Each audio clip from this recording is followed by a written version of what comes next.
adopted son about the Titanic and saying that he was on the Titanic. And, he mentioned when he was young. And then when he blurted it out, I guess when he was around 25 years old, he blurted out again that he said to his dad and mom, hey, I was on the Titanic, and it tells me that in some cases, I think, just like in your case, I think, that I don't think you lose it all.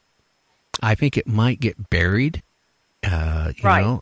But I think it's there down, because when you get hypnotized, I mean, a lot of people have brought this up, like their past lives. Some of them had a lot of past lives, but like I know with this one hypnotist was telling me that after he did some background checks and stuff like that, it all matched, and it was no way that person could have known all that type of information that he could get, and that tells me something is real about it. So I know there's skeptics out there, the same way, the people say, hey, there's no such thing as UFOs. There's no such thing as Bigfoots and stuff like that. You got to have an open mind and realize we're not the only ones here. And, I do believe, I don't believe everybody is reincarnated. I think there's a certain amount. Otherwise, I don't think the population would be like it is right now. But I do think if you want to be reincarnated, if you lived your life, I think, fairly good, I think that's when you can get reincarnated. Or I think where maybe something drastic has happened where your life was taken away from you. Mm-hmm. Well, yeah, there's been many cases of Dr. Ian Stevenson did the research on children, and it was very well documented. And the number of children that he found that have, like, scars, birthmarks, they were born with a certain birthmark, and they found out that that entity had been injured in a prior life with the exact same scar. Yeah. Now, that is scary, too. Or cause a scar like that. So, yeah, and I disagree with you on the thing you see. You don't think everybody's incarnated right now? I don't think. I think we have. I think one of the reasons we've got so much turmoil in the world right now is because we've got so many souls that are incarnated. As far as we know in the world's history, we've never had this many souls on the face of the earth. Yeah. So when you consider all the problems that they're bringing, all the situations they want to resolve, it makes chaos. And that's why I love living on top of a mountain north of Atlanta. It's peaceful and quiet up here. And I go down to the city occasionally. I love football games and soccer and stuff like that. I don't mind being in mobs, but I can only take it for so long, and then I have to get away from the too much negative energy. And I feel that because of the condensing of all the soul energy in a populated area. And it's causing chaos. I mean, you see what's going around all around the world. Oh, yeah. It's scary. Mm-hmm. I think that's one of the reasons for it.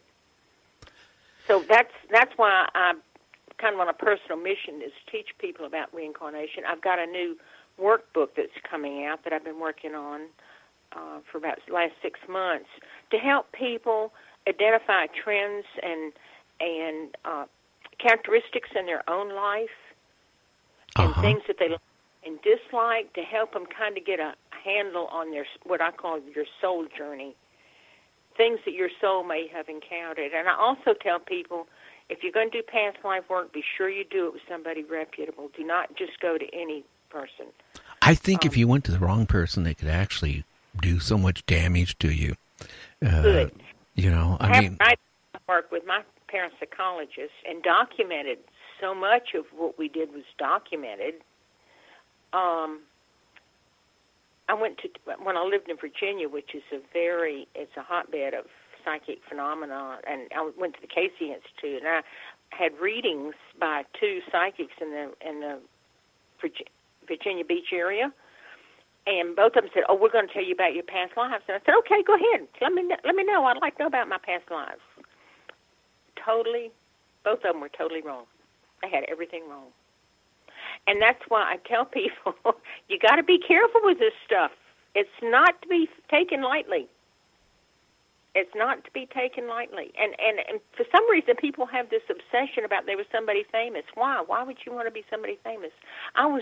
My prior entity was this fabulous little lady who lived in a little farmhouse in a little town called Thompson, Georgia. And my picture is on my website with me at her grave.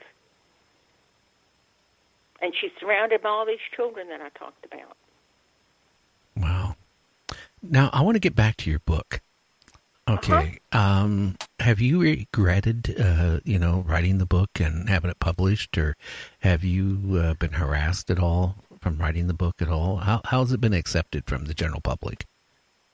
Well, I don't have a real big audience. That's what I'm trying to do, is build up my audience, because I think it's got some important lessons in it. I guess I feared rejection or disdain at large. Is why I put it on the shelf for 20 years, almost 20 years before I published it. I had to reach a certain level of spiritual and emotional, I guess maybe intellectual maturity to say, okay, if people don't like it, that's fine. I'm fine with it.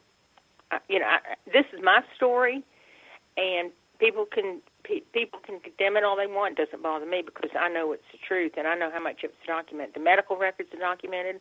A lot of legal records are documented. All the sessions with the parapsychologists are documented. As a matter of fact, my past life stories in the book are direct transcripts from my psychologist. When I was working on the book, I said, "Hey, Paul, can I have the copies of my transcripts?" He said, "Sure, they belong to you. Do with them what you want." So the transcripts in the book, Finding Margaret, are word-for-word transcripts from my trance sessions with a very highly regarded parapsychologist here in the Atlanta area. Now, how far back have you been able to trace? About the 4th or 5th century BC. Well, can you tell us a little bit about that? Well, and that life, and see, this is why it's important for me to get the story out about it. In that life, that entity was a seer, and it was her job to protect the citizens of her country. And she dallied around with a man. And didn't do some readings correctly. They didn't call them readings back then, but she didn't see things correctly. And as a result, her country was overrun, and she fled. She fled from Greece and went to Egypt, where she lived out the rest of her life alone, without the great love of her life, because it had cost all these other lives. Well, see, it's interesting when that came out, because I've been what in the ancient days would have called a seer all my life. I've also been. I've been alone most of my life. Well, when I realized that, I thought, "Oh, this is my soul's journey. I don't have to worry about being alone. This is who I am. This is what I'm about." It was really very comforting to find out that this was not a unique situation for me. Now, hey, Margaret. Now, when you that was your first one. What do you remember? What came after that? The next one I had was the explosion in Pompeii. Yeah, can you tell us a little bit about that? I mean, what do you recall, or how was it? And Vesuvius. Well, let me backtrack. In please do. In the 1960s, my husband was a captain in the Army. We lived in Germany, and we took a couple of wonderful tours to Italy, and we did go to Pompeii. And it was when the tour started. There was only 5 of us in our tour group. We were just kind of wandering around. It wasn't overrun with people like it is now. And I kind of knew my way around this city. And of course, I didn't know anything about reincarnation back then. I just knew where everything was. Wow. And we got to the house. Now, of course, the town was covered with ashes and soot, and people were vaporized. And when they started to excavate it, they would pour plaster down into these areas where they thought there might be a body, and they would make a plaster cast of what the entity was that was in that had been died there. And it was one of a mother and a child. And I looked at it, and I thought, "Oh, there I am." Oh, wow. I'm familiar with that. I've actually seen that. So there's a picture. One of the pictures on the cover of the book, Finding Margaret, is a picture of one of those casts from from Pompeii. Well, see, the interesting thing about that is, okay, so that entity was a child. I was a child there, died in my mother's arms, suffocated with toxic fumes. I had asthma as a child. But this is really where it really, really gets weird. In 1997, I was living in an apartment here in Atlanta. It was supposed to be a really nice apartment. It was owned by a company called Gables. And it was summertime, and there was a faulty, there was a drip in the HVAC unit from the cooler, the air conditioner. And they sent workmen in to work on it. They did faulty work. As a result of their faulty work, the unit outgassed formic acid and sulfuric acid. That burned up carpet and pad, put out toxic fumes, almost killed me. They said had I not gotten out of the apartment I did, I would have died. My lungs are damaged. My lungs are burned. Oh, wow. That's not good. And having done the past life work, as soon as it happened, I thought, oh, my gosh, I'm repeating something that happened to me, almost 2,000 years ago. Yeah, I mean, because those people, they didn't actually suffocate. Well, they did suffocate, but they died from the toxic fumes that were so toxic. With exactly the toxic fumes. Well, I did it again. Yeah, well, and I did it when it happened to me. I mean, it was such a freak accident. It almost killed my dog. My dog was already unconscious, but when it happened, I thought, Lord, you are telling me that I have got to be more proactive about writing about reincarnation and eternal life. And these things keep happening to me to tell me over and over and over again, Margie, you got to get the word out there because people are hurting and people are suffering. And if they understood, think about how many people who've gotten sick and they say, why me?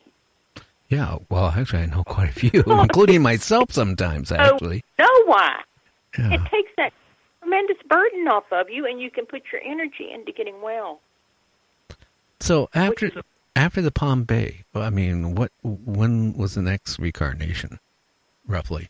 Well, the next one, and I didn't put all of them in the book, but the next one, I only put the ones in the book that were applicable to the story around the teacher. The next one was in Wyoming in the mid-1850s. So what's interesting about that incarnation is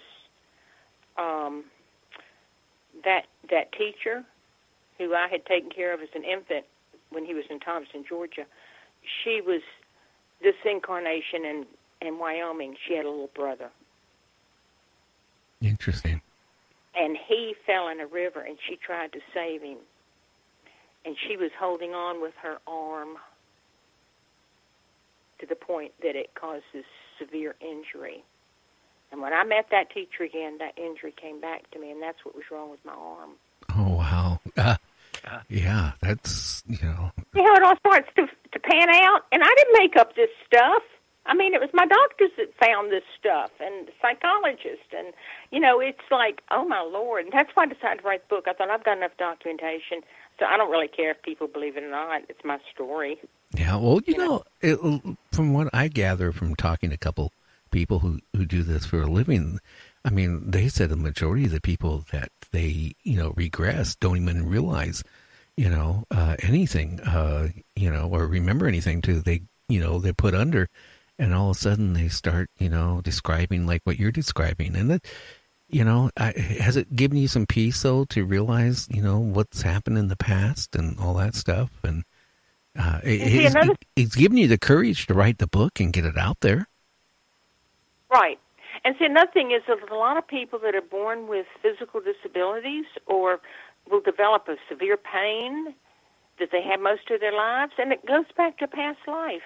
There's a lot of well-documented cases of people who have like a bad back, and they'll do a past life regression, find out they fell off, and they don't have any injury in this life. They find out they fell off the roof of a house in a prior life.